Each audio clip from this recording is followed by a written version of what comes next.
নমস্কার। আজকের এই বিশেষ এক্সপ্লেনারে আমরা এমন একটা মর্মান্তিক বিষয় নিয়ে আলোচনা করতে চলেছি যা শুনলে হয়তো আপনাদের শিউরে উঠতে হবে। জবলপুরের বার্গি ড্যামে ঘটে যাওয়া সেই ভয়ঙ্কর নৌকাডুবি।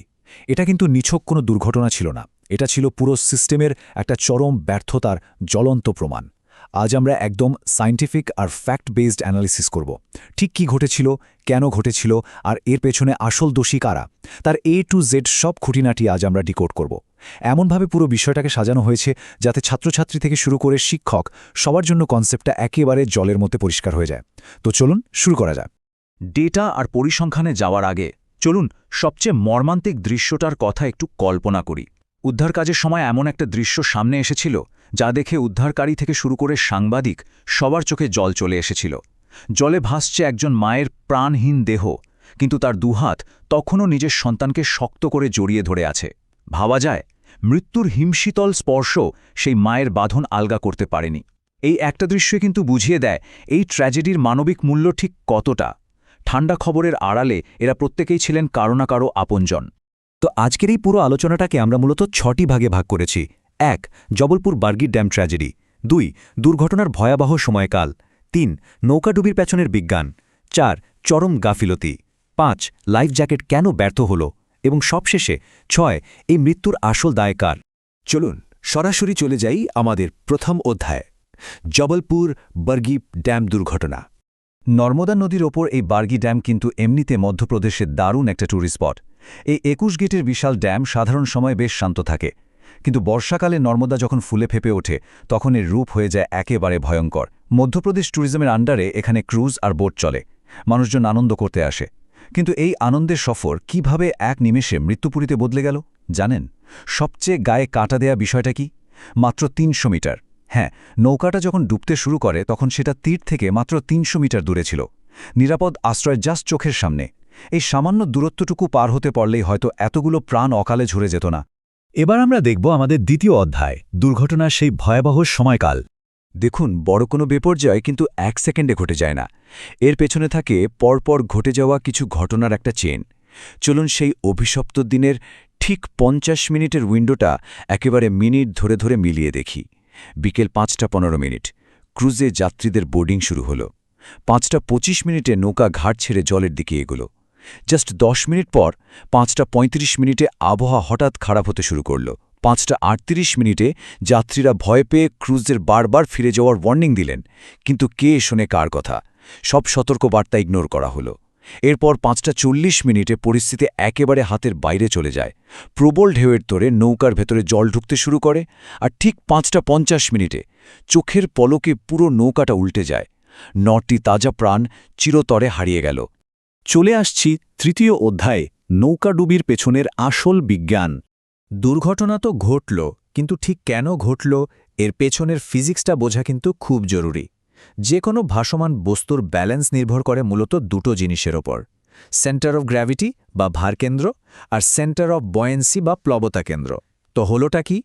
নৌকায় অতিরিক্ত যাত্রী তুলে নেওয়ার ফলে নৌকার ভরকেন্দ্র বা সেন্টার অফ গ্র্যাভিটি অনেকটা উপরের দিকে শিফট করে গিয়েছিল। আমরা জানি এই সেন্টার অফ গ্র্যাভিটি যত উপরে উঠবে ব্যালেন্স তত কমবে, আর জলের নিচ থেকে যে আপওয়ার্ড ফোর্স বা প্লবতা কাজ করছিল তা ওই অতিরিক্ত ভরের কাছে একেবারে ফেল মারল। ঠিক সেই মুহূর্তেই প্রকৃতি তার আসল খেল দেখাল। জানেন ঝড়ের গতিবেগ তখন কত ছিল? ঘণ্টায় 74 কিলোমিটার।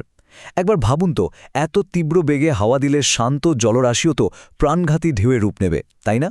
একদিকে নৌকার সেন্টার অফ গ্র্যাভিটি আগে থেকেই বেশি ছিল, তার উপরে 74 কিলোমিটার গতির হাওয়া পরিস্থিতিকে একেবারে খাদের কিনারায় ঠেলে দিল। আর এই প্রবল বাতাসের ফলেই তৈরি হলো হিলিং ফোর্স। বিজ্ঞানের ভাষায় প্রবল বাতাসের চাপে নৌকার একপাশে হেলে যাওয়ার যে একটা মারাত্মক প্রবণতা তৈরি হয় তাকে হিলিং ফোর্স বলে। ওভারক্রাউডিংয়ের কারণে নৌকা স্টেবিলিটি তো আগে থেকে 0 হয়ে গিয়েছিল, তার সাথে যেই এই হিলিং ফোর্সটা অ্যাড হলো, ব্যাস, গাণিতিকভাবে নৌকাটির পক্ষে আর সোজা হয়ে ভেসে থাকা কোনোভাবেই সম্ভব ছিল না। এটা উল্টে যেতে বাধ্য ছিল, আর সেটাই হলো। এবার আমরা ঢুকছি চতুর্থ অধ্যায়ে, চরম গাফিলতি ও অব্যবস্থা। প্রাকৃতিক কারণ আর বিজ্ঞান তো বুঝলাম, কিন্তু প্রকৃতির ঘাড়ে সব দোষ চাপিয়ে দিলে চলবে না। এর পেছনে মানুষের সীমাহীন লোভ আর অব্যবস্থাও সমানভাবে দায়ী।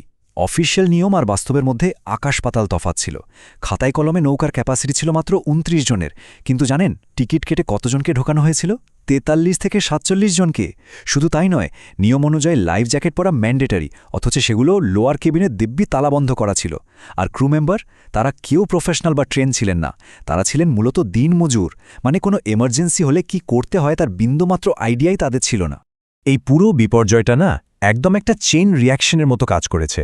১. অতিরিক্ত লাভের আশায় নিয়ম ভেঙে বেশি মানুষ তোলা। ২. আবহাওয়া খারাপ হওয়া আর যাত্রীদের বারবার সতর্ক করা সত্ত্বেও তা ইগনোর করা। ৩. যখন জল ঢুকতে শুরু করল তখন তালাবন্ধ কেবিন থেকে লাইফ জ্যাকেট বের করতে করতেই অনেকটা মহামূল্যবান সময় নষ্ট হয়ে যাওয়া। আর ৪. চরম প্যানিক আর বিশৃঙ্খলার মাঝে নৌকাটা ডুবে যাওয়া। এটা কোনোভাবেই শুধু প্রাকৃতিক বিপর্যয় নয়, এটা একটা পারফেক্ট ম্যান মেড ট্র্যাজেডি। পঞ্চম অধ্যায়, লাইফ জ্যাকেট কেন ব্যর্থ হল? এই পুরো ঘটনাটায় একটা প্রশ্ন বারবার মাথায় ঘোরে।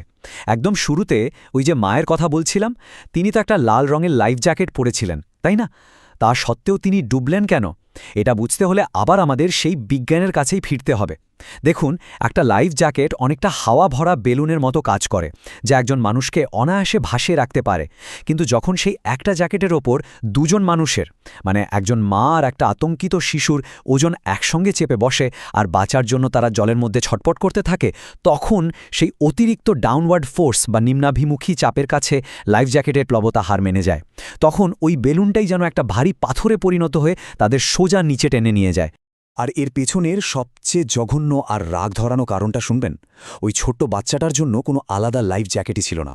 নৌকায় জ্যাকেটের ঘাটতি থাকায় মা আর শিশুকে বাধ্য করা হয়েছিল একটা মাত্র জ্যাকেট শেয়ার করতে। জাস্ট ভাবুন, যদি বাচ্চাটার গায়ে আলাদা একটা জ্যাকেট থাকতো, হয়তো ফিজিক্সের নিয়ম মেনেই আজ তারা দুজনেই বেঁচে থাকতেন। মায়ের মমতা এখানে বিজ্ঞানের নিয়মের কাছে হেরে গেল ঠিকই, কিন্তু এর আসল দায় তো এই পচা সিস্টেমের। আমরা চলে এসেছি আমাদের ষষ্ঠ এবং শেষ অধ্যায়ে, এই মৃত্যুর দায় কার। এতক্ষণ ধরে সমস্ত তথ্য আর প্রমাণ ঘাটার পর এই কঠিন প্রশ্নটার মুখোমুখি আমাদের হতেই হবে। কাদের ভুলের মাসুল দিল এই নিরীহ মানুষগুলো?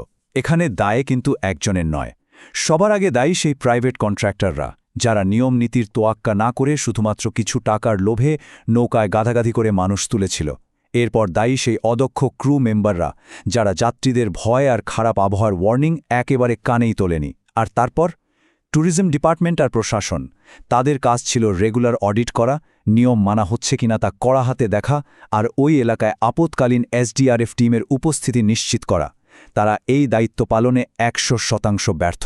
পর্বের শেষে এসে এই একটা প্রশ্নই বারবার আমাদের তাড়া করে বেড়াবে। আমরা কি এরকম আরও একটা মর্মান্তিক ট্র্যাজেডির জন্য অপেক্ষা করব, নাকি ওই মায়ের আত্মত্যাগ অবশেষে এই ঘুমন্ত সিস্টেমটাকে একটু হলেও জাগিয়ে তুলবে? আপনাদের কি মনে হয়? আজকের এই এক্সপ্লেনারটি একদম খুঁটিনাটি তথ্য দিয়ে এত সুন্দরভাবে প্রস্তুত করার জন্য শিবারাতি এডুকেশন এবং শুভাদীপ সিনহা স্যারের প্রতি বিশেষ কৃতজ্ঞতা জানাচ্ছি, যাদের সহায়তায় ছাত্রছাত্রী এবং শিক্ষকদের জন্য এই নিখুঁত বিশ্লেষণটি আমরা তুলে ধরতে পারলাম। আশা করি এরপর এই বিষয়টা নিয়ে আর কোনো ডাউট থাকবে না। আজকের মতো বিশ্লেষণ এখানেই শেষ করছি। সবাই সচেতন থাকবেন, নিরাপদ থাকবেন। ধন্যবাদ।